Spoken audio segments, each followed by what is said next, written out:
Okay, so I want to talk a little bit more about repeating decimals. Now, repeating decimals, they go on forever, and there's a pattern to them. And so some fractions, when you turn them into decimal form, will be repeating decimals. So there's a way that right off the bat you can see whether a fraction that you're turning into a decimal will terminate or will repeat forever. And this is the way that you can figure it out. The first way is if you see a multiple of 10 in the denominator, you know right off the bat that it's definitely going to terminate. Because again, if you can say it, then you can write it. And if you can write it, it's going to be something that ends 5/10. The tenths place is right here. So you can write 5/10. If this is 5/100, you could also write that right away.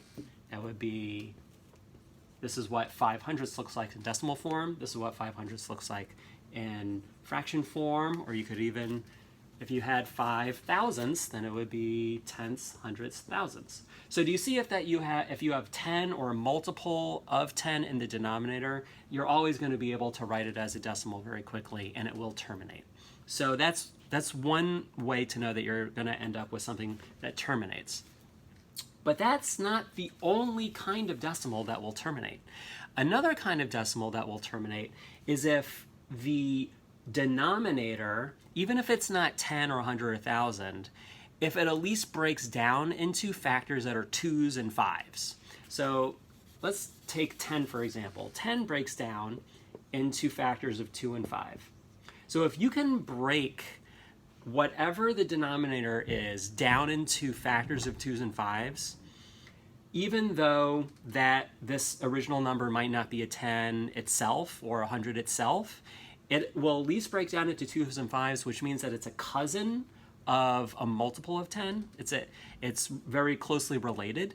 And therefore, if they're related through having factors of 2's and 5's, the denominator will ensure that the fraction will terminate at some point. Okay, so let's give an example. So let's give something that's not a multiple of 10. Let's say 16.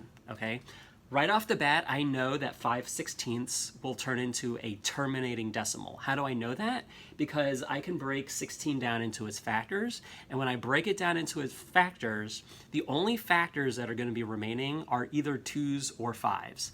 In the case of 16, they're just going to be 2's. So if they're just 2's or just 5's or just a combination of 2 or 5's, you know that that is all good to make it a terminating decimal. So let's see, 16 is 2 times 8.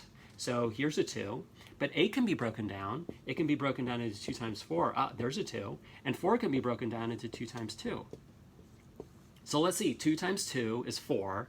Times 2 is 8, times 2 is 16. I've broken 16 down into just factors of 2, okay? So because I can see this, I can see that 16 is going to be one of those cousins of those terminating decimals, and 5/16 is definitely a terminating decimal.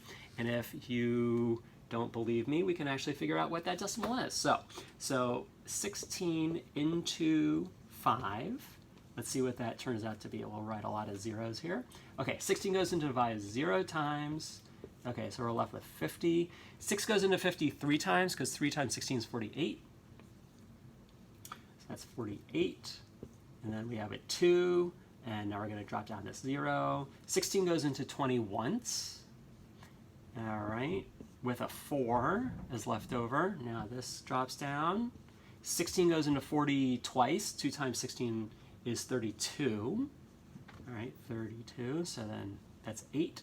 And drop down this, and that's 80. So does 16 go into 80? Let's see. How about, well, let's try 5 times.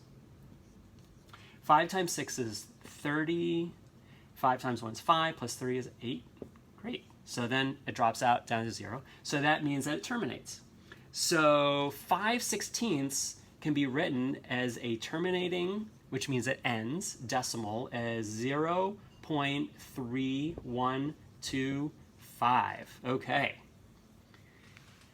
So I knew that it was going to terminate at some point because 16 does have, when it breaks down into its very smallest factors, they're all 2's. Okay, so how about, let's say 5/12? Does 12 break down into factors that are of just 2's and 5's? Let's see. So this is like 2 times 6. Well, there's a 2.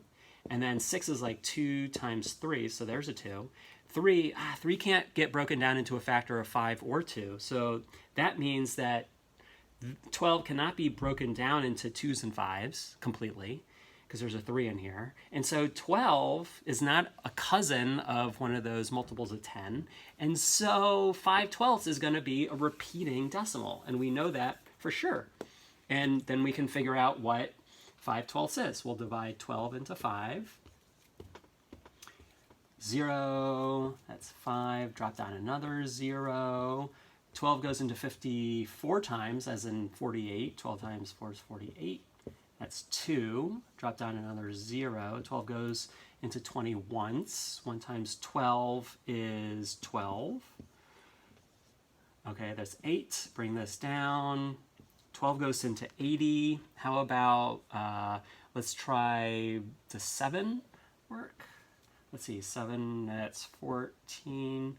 7 plus 1. Oh, that's too big, so I got to go 6. Let's try 6 here. So 6 times 12 is 72.